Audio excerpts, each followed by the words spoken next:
10th class मैं आज थानू पाइथागोरस थ्योरम चैप्टर 6 की कराने जा रही है। बड़ी इंपॉर्टेंट थ्योरम है ये आप आम छोटी क्लासा तो पढ़ते आ रहे हैं, पर अज ये असीं प्रूफ करांगे। State and prove Pythagoras theorem थानू इस तरह आ सकता है स्टेटमेंट स्टेट एंड प्रूव। जो स्टेट एंड प्रूव आ गया तो तुसीं स्टेटमेंट भी लिखनी है तो सिद्ध भी करना है। स्टेटमेंट देखो ਇਹਦੀ स्टेटमेंट की है, किसी समकोणी त्रिकोण विच करण दा वर्ग बाकी दो भुजावां दे वर्गां दे जोड़ दे बराबर हुंदा है। किसी समकोणी त्रिकोण विच करण दा वर्ग in a right angle triangle the square of hypotenuse. Hypotenuse की है, रेड वाला हाइपोटेन्यूज है। ये किवें पछाण हुंदी कि यह हाइपोटेन्यूज है ਜਿਹੜੀ दो भुजावां ट्रायंगल ਦੇ ਵਿਚਕਾਰ 90 डिग्री ਦਾ ਕੋਣ ਹੋਵੇ ਉਸ ट्रायंगल ਨੂੰ ਪਹਿਲਾਂ ਤਾਂ ਇਹ ਸਮਕੋਣੀ त्रिकोण ਕਹਿੰਦੇ ਆ। उस तो बाद 90 डिग्री के बिल्कुल सामने वाली भुजा कारण होंगी है जिन्होंने आप इंग्लिश हाइपोटेन्यूज एच कहते हैं।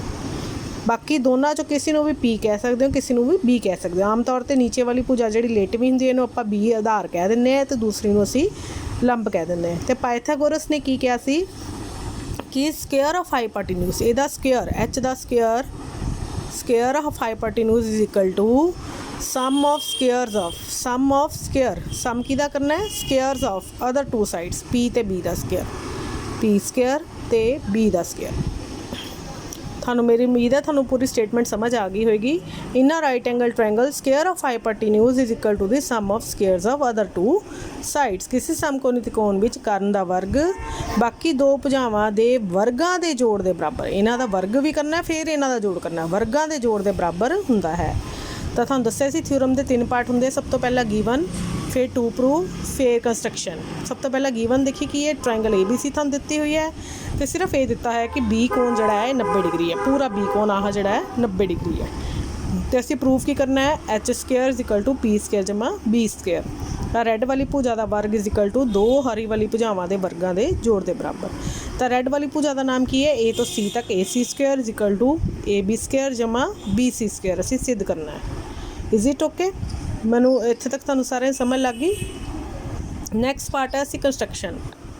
कंस्ट्रक्शन दे विच की करना असी बी डी जिहड़ा है लंब खिंचना है। लंब की हुंदा है परपेंडिकुलर, बी डी परपेंडिकुलर जिहदे दोनों पासे 90 डिग्री का एंगल बनता है ऑन ए सी। रैड वाली भुजा के उत्ते असी बी कोण नूं कट्टिया, एक बी डी रेखा खिंची जिन्हें ए सी के उत्ते दो 90 डिग्री के कोण बनाए। इनू कहते लंब। जिहड़ी भुजा बिल्कुल सीधी होवे ते दूजी के उत्ते 90 डिग्री के दोनों पासे कोण बनावे तो बी डी लंब ए सी। सब तो पहला जो बी डी लंब ए सी हो गया उस तो बाद असी प्रूफ की गल करांगे। प्रूफ लिए असी बाद चों पढ़ते हैं, पहला असी डायग्राम तो समझते हैं असी प्रूफ की करना है। प्रूफ करने लिए की करना है, जो ये बी डी लंब असी खिंचिया सीगा तो बेटे दी दो ट्रायंगल बन गए, ट्रायंगल ए बी डी तो एक दूजी ट्रायंगल बन गई बी डी सी। थानू दो ट्रायंगल नज़र आनी शुरू हो गई, एक ए बी डी तो एक बी डी सी। असी ये दोनों ट्रायंगलों नूं कल वक्रे वक्रे ए बी डी नूं पूरी ट्रायंगल ए बी सी दे नाल समरूप सिद्ध करांगे तो इसी तरह ही बी डी सी नूं असी पूरी वड्डी ट्रायंगल ए बी सी दे नाल समरूप सिद्ध करांगे। तो तुसी बड़े ही ध्यान नाल मेरी गल सुनिए प्रूफ दे विच कि किस तरह मैं ये छोटी ट्रायंगल दा ते वड्डी ट्रायंगल पूरी ए बी सी दा किहड़े दो कोण बराबर लिखदी हाँ तो दोनों समरूप हो जाएंगे। इसी तरह ही बी डी सी दे ते ए बी सी पूरी वड्डी दे कोई दो कोण बराबर लिखांगी तो ये दोनों ट्रायंगल समरूप सिद्ध हो जाएगियां। तो उस तो बाद अपना रिजल्ट आ जाएगा। हुण देखो आप इधर चलीए, देखो ट्रायंगल ए बी डी ते ट्रायंगल ए बी सी लई दोनों दे विच कोण ए है, कोण ए बराबर लिख लेना है। तो इत्थे कोण ए बी डी, इत्थे ट्रायंगल के निशान की जगह आप कोण ए बी डी पा देना तो कोण ए बी सी पा देना है, क्योंकि ये दोनों ही किन्ने डिग्री दे ने 90 डिग्री दे ने। तुसी जो डायग्राम दे विच देखोगे थानू बड़े आराम नाल पता लग जाएगा कोण ए बी डी ते ए बी सी। देखो ए डी बी ते ए बी सी, सॉरी इत्थे ए डी बी आना है।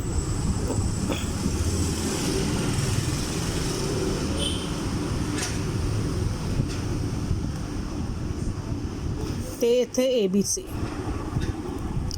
इनू कट के तुसी लिख लो ए डी बी। कोण A D B is equal to A B C, दोनों ही 90 डिग्री के ने क्योंकि इत्थे भी लंब बनया होया है ए डी बी ते। आ देखो आ भी 90 डिग्री है तो आ पूरा भी 90 डिग्री है। ਤਾਂ ਇਹ ਦੋਨੋਂ ਟ੍ਰਾਇੰਗਲਾਂ ਕੀ ਹੋ ਗਈਆਂ, ਸਮਰੂਪ ਸਿੱਧ ਹੋ ਗਈਆਂ। ਇਸੇ ਤਰ੍ਹਾਂ ਹੀ ਟ੍ਰਾਇੰਗਲ BDC ਤੇ ਟ੍ਰਾਇੰਗਲ ABC ਦੇ ਵਿੱਚ C ਕੋਣ ਬਰਾਬਰ ਹੋ ਗਿਆ। ਉਸ ਤੋਂ ਬਾਅਦ ਕੋਣ BDC ਤੇ ਕੋਣ ABC, ਦੇਖੋ ਕੋਣ BDC ਤੇ ਕੋਣ ABC, ਇਹ ਦੋਨੋਂ ਵੀ ਕਿੰਨੇ ਹੋ ਗਏ, 90 ਡਿਗਰੀ ਦੇ ਹੋ ਗਏ। ਤਾਂ ਦੇਅਰਫੋਰ ਟ੍ਰਾਇੰਗਲ BDC ਸਮਰੂਪ ਟ੍ਰਾਇੰਗਲ ABC, ਦੋਨੋਂ ਟ੍ਰਾਇੰਗਲਾਂ ਵੱਡੀ ਟ੍ਰਾਇੰਗਲ ਦੇ ਸਮਰੂਪ ਹੋ ਗਈ, ਇੱਕੋ ਟ੍ਰਾਇੰਗਲ ਦੇ। ABD ਵੀ ਸਮਰੂਪ ਹੋ ਗਈ ABC ਦੇ, ਅਤੇ BDC ਵੀ ABC ਦੇ ਸਮਰੂਪ ਹੋ ਗਈ। ਉਸ ਤੋਂ ਬਾਅਦ ਸਮਰੂਪਤਾ ਨਿਯਮ ਅਨੁਸਾਰ ਤੁਸੀਂ ਸਿੱਧੇ ਲਿਖਣਾ ਹੈ। ਤੁਹਾਨੂੰ ਕੀ ਚਾਹੀਦਾ ਆਨਸਰ ਦੇ ਵਿੱਚ, AB ਸਕੁਏਅਰ ਜਮਾ BC ਸਕੁਏਅਰ। ਤਾਂ AB square is equal to AC ਗੁਣਾ AD, ਇਹ ਤੁਹਾਨੂੰ ਯਾਦ ਰੱਖ ਲਓ ਤੁਸੀਂ।